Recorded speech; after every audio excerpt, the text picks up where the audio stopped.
దేవుని స్తోత్రములు. మీ అందరికీ నా వందనాలు. దైవ గ్రంథం నుంచి దేవుని మరచుట అంటే ఏంటి? మూలవాక్యం.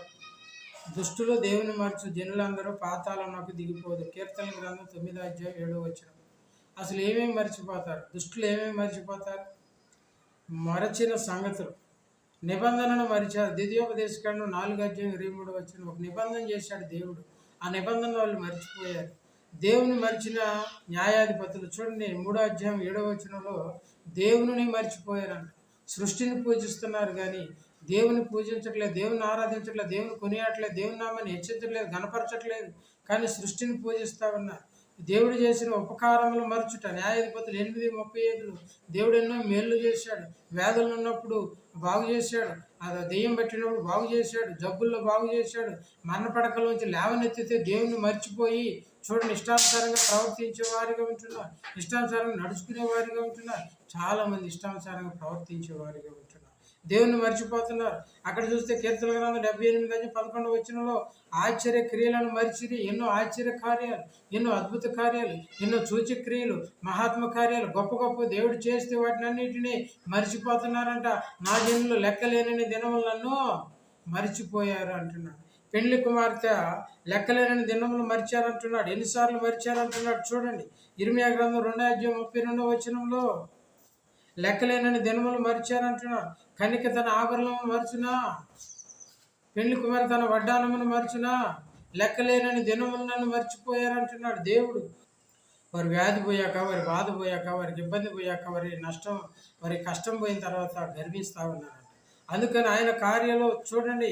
ఇంకో మాట కీర్తన గ్రంథం 106:13 అంటున్నాడు, ఆయన కార్యములను గురించి ఆలోచన చేయమంటున్నాడు. రక్షకుని మరిచిరి అంటున్నాడు. 106:22 వాక్యమును మర్చిపోవుట. 119:139 వాక్యాన్ని మర్చిపోతున్నారంట. దైవజనుల్ని మర్చిపోతున్నారు, సంఘాలను మర్చిపోతున్నారు, దేవుని మర్చిపోతున్నారు, ఆత్మీయ గురువులను మర్చిపోతూ ఉన్నారు. మర్చిపోయి ఎవరునో చూడండి ఆరాధించే వారిగా ఉంటున్నారు. ప్రభునందు ప్రియమైన దేవుని బిడ్డలారా, దేవుని ధర్మశాస్త్రం మరచుట. హోషేయ గ్రంథం 4:6 ఉంది. మర్చిపోతూ ఉన్నారు, సృష్టికర్తను మరిచి ఉన్నారు, సృష్టమును పూజిస్తూ ఉన్నారు. నా ప్రియమైన దేవుని బిడ్డలారా, 8:14 హోషేయ గ్రంథం 8:14 దేవునికి బదులుగా సృష్టాన్ని, దేవునికి బదులుగా సృష్టిని, దేవునికి బదులుగా లోకాన్ని, దేవునికి బదులుగా లోకంలో ఉన్న వాటిని, దేవునికి బదులుగా చూడండి లోకంలో అనగా చూడండి నేత్రాశ, జీవపు నమ్ము, తండ్రి వలన పుచ్చినవి కాదు కానీ వాటిని ప్రేమించే వారిగా ఉంటున్నారు. ప్రభునందు ప్రియమైన దేవుని బిడ్డలారా, వ్యాధిలో ఉన్నప్పుడు చూడండి, బాధలో ఉన్నప్పుడు వారు నిన్ను ఆదరించలేదు.